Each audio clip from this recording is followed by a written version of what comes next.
When the blitz is on, you need to protect your most valuable asset. That's why the NFL looks to Cisco Security, powered by AI, to protect their data from cyber attacks. When the game is on the line, the NFL relies on Cisco.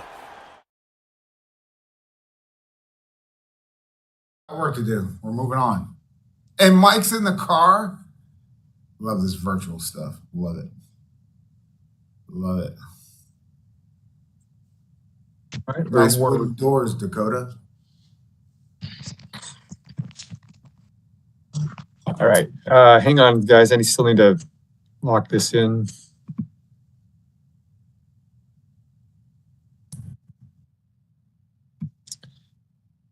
Sorry.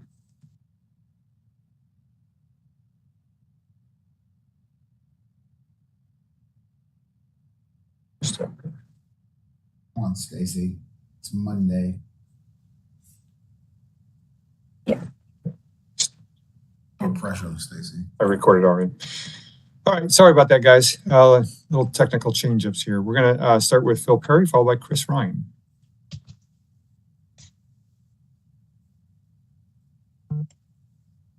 Phil, can you hear me? I can't hear Phil. He's talking, but he's not talking. It's the mute button, Phil. Doesn't show muted. Let's start with Chris Ryan. We'll come back to Phil Perry. Phil, see you later, Phil. You are the weakest link. Goodbye. Hey, Jerod, you have me? I got you, Chris. Hey, just wanted to start off with the offensive line. Obviously, there's a lot of discussion about them going into the game against Cincinnati. What did you see from them as a group, and what are some of the adaptations you felt you made in order to get good pass protection, good run game going? I've been saying it for a long time. I think the whole offensive line conversation has been overblown. Every game, every preseason game, those guys have done a good job moving bodies and establishing toughness in the line of scrimmage, and they did that yesterday. So I'm not really too concerned with the offensive line. Those guys are going to get better every week. Also want to ask you about games from Duggar and Chris, I'm going to jump in on the we've got a lot of hands raised here, so we're going to go through and let everybody ask one question first. We'll come back to you. Raise your hand again if you want to come back to a second question. Cool. We'll go back to Phil Perry and see if we've corrected the. No, you better not, Phil. You better not mess this up. You better not mess it up. Phil. Okay, we can't get Phil. I think I got to take a pass. There we go. There we go. I can hear Phil. You got me now? Yes, we got you now. Go ahead. All right, I was going to bail out. Jerod, a number of players last night mentioned the camp that you guys had and the difficulty of it, and they felt like they were really ready for that game yesterday because of the struggles that they went through there. As you guys were going through that, did you feel like you had to explain why you were doing some of the things you were doing as the head coach to help them buy into having that difficult camp that you guys had? Yes, that's a great question, Phil. I would say, as a coach, from my perspective, you have to artificially kind of put barriers in front of these guys. And we always talk about taking the hard route. And so yesterday in the fourth quarter, I heard guys on the sideline saying, take them to the hill, take them to the hill.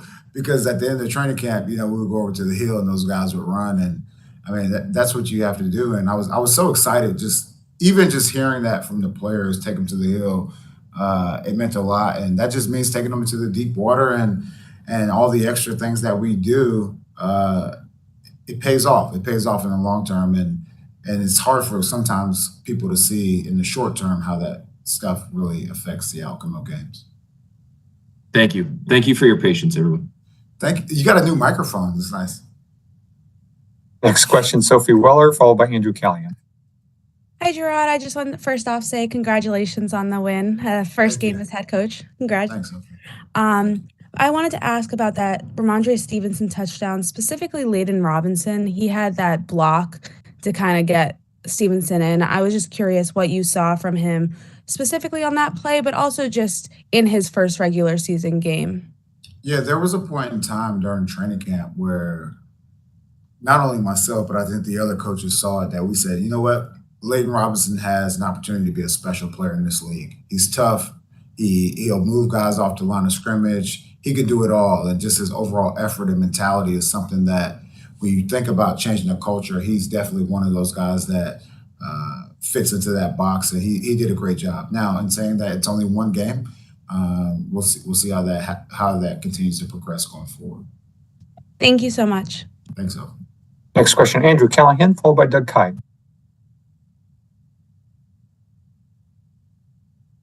Hey, good morning, Jerod. Hey, I wanted to Andrew. go back to just something you said on the radio about always offensively being a run-first team. Just to clarify, is that your approach to this season, or will that be your philosophy so long as you're a head coach being a run-first offense?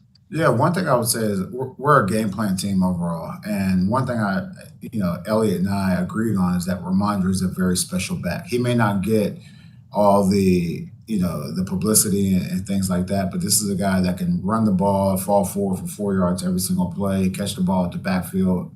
Also, a very smart football player, and you want to get the ball in the hands of your best players, and I would say Ramondre is one of those. Awesome. Thanks, Jerod. Yeah. Doug Kite, followed by Byrne. Hey, Jerod.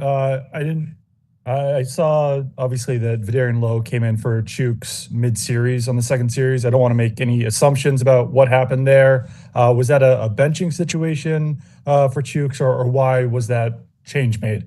Look, I think Chooks has all the skill set, and so let me go ahead and put the quote. Let's start the quote with this. I think he has the entire skill set to be a good tackle in this league.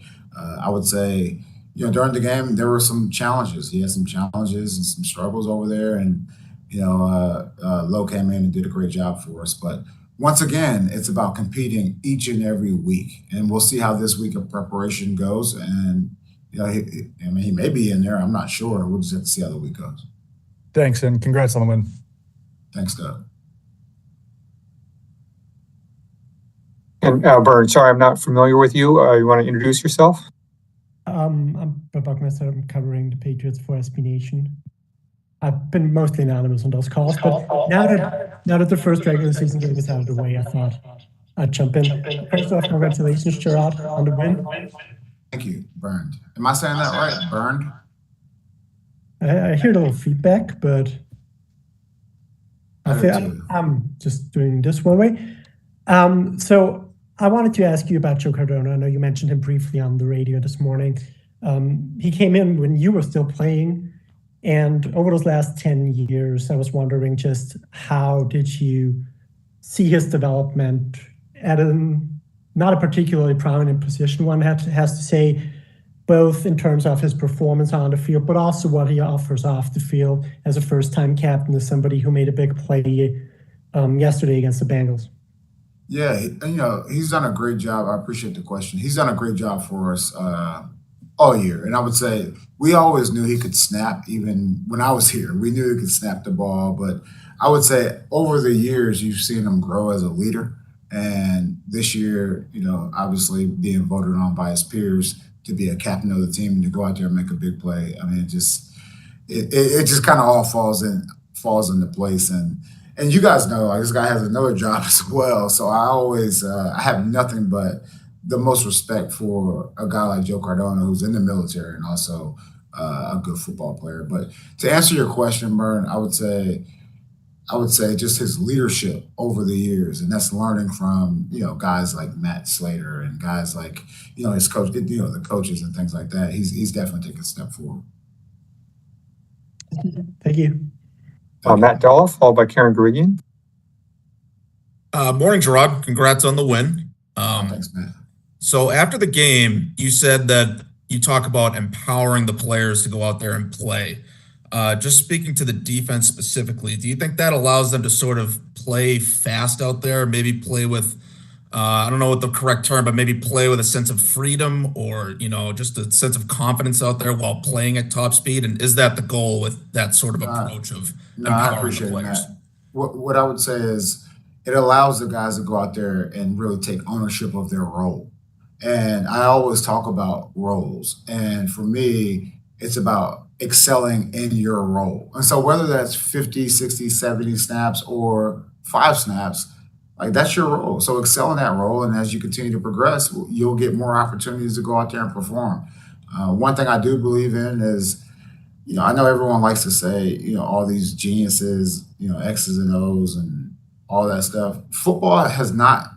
I tell them all the time, football has not changed since high school. Like if you play cover three in high school, it's the same. It's the same thing now. If offensively, if you run power O, it's the same thing now. And so when you hear, you hear about all the, oh, well, this guy's a guru, this guy's a guru. That's not really what it is. It's about how do you get the guys to really understand conceptually what we are trying to do as a unit.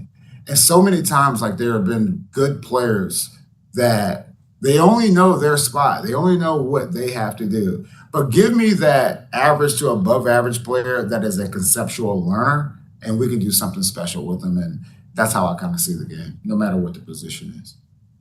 Thank you. Thanks, Matt. All done. Karen Nothing, Mike. Nothing, Karen Mike. Gregan, followed by Mike Reese. Karen Gregan, followed by Mike Reese. Hi, Karen. Good morning, Jerod.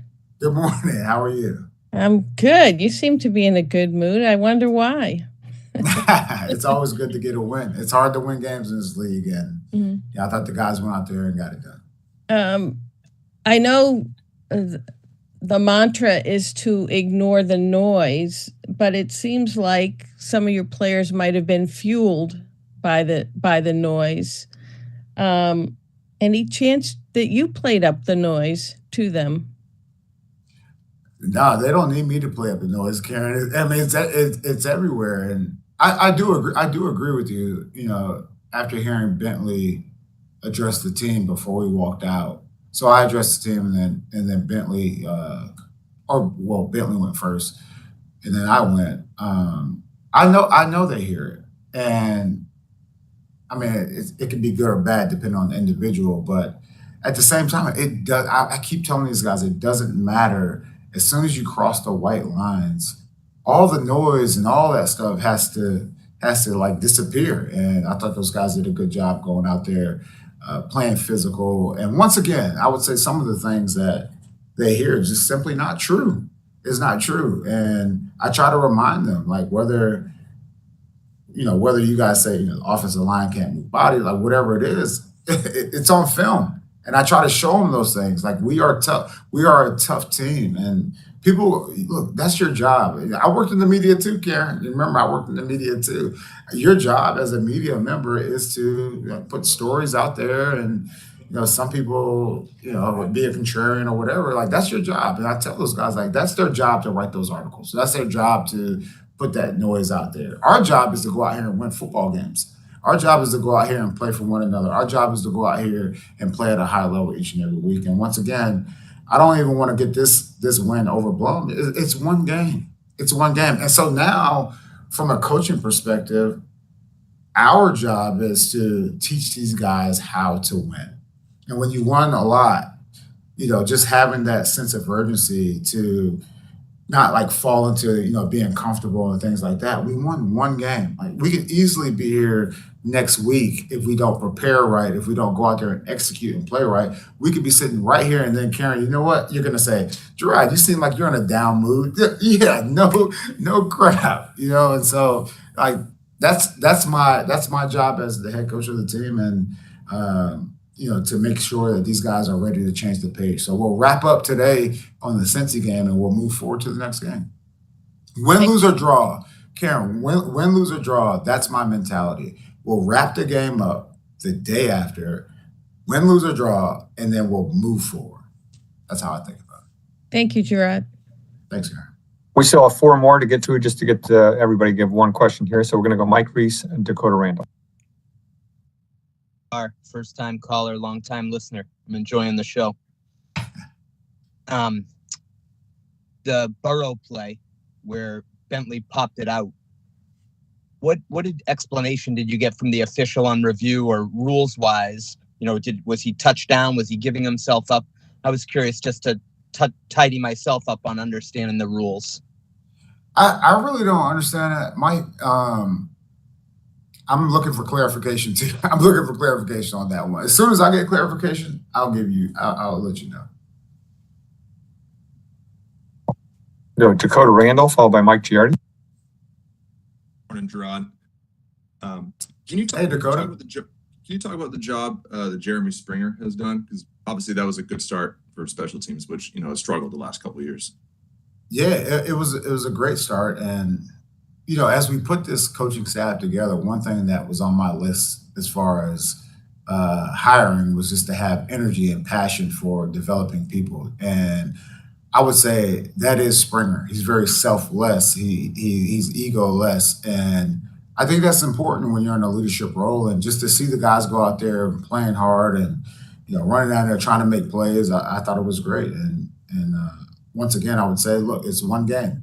It's one game, and that's my job is to not only make sure that the players understand that it's one game, but also the coaches that it's one game. And then the balance is letting these guys build their confidence build while at the same time recognizing that you're only as good as your last game. Thank you. Thanks, Dakota. Two final questions, Mike Giardi and Ben Volen. Sherrod, congratulations. Thanks, Mike. I'm curious, especially early on, a lot of four-man rush, dropping 7. What gave you the confidence to just sort of unleash those 4 guys? Because it certainly seemed like first 3 drives in particular, Burrow was under a ton of pressure, wasn't seeing it very well, and obviously 3 and outs. Yeah, we just feel pretty good about our matchups, not only on the edge, but also inside. And I'm so proud. I'm so proud of the guys up front. If you were just to go back and look at their stories, here you go, guys. Here's some articles you guys can write. If you were to go back and look at their stories, the Godshaws of the world, the Wises of the world, the Farms of the world, guys that literally were on the brink of being out of the league, and to go out there and perform that way, it's just a special thing. And I understand. Look, these guys understand that. Like, you're only as good as your last game, but at the same time, like, to see those guys play with that sense of urgency was great. And through film study and through the coaching staff, DeMarcus and the rest of his staff, they did a great job being able to generate pressure by the front 4. Thank you. Thanks, Mike. And last question, Ben Volen. Hey, Jerod. Like others, congrats on the first win. Thank you. Just this being your first, 7-day work week heading into week 2. Just curious, did the players get a victory Monday today? What's their plan today? And what do the next 2 days look like for the coaching staff? Victory Monday? It's one game, Ben. It's one game. No victory Monday. The guys are in. Hopefully they're excited to be in, and they're working out, and we'll go through the film, and we'll button this game up, and once again, like, we'll start to introduce Seattle, and I think that's the mentality. No victory Mondays. What about with the coaches? What do these 2 days look like for you guys? Yeah, just all game planning. So once again, we'll wrap up this past game, and we'll start game planning for the next game. That's kind of how it works. Yeah. Thanks, man. It seems so much more interesting. It seems so much more interesting than what it really is, but the schedule's, it's pretty much the same. Thank you, Coach. Thanks, everyone.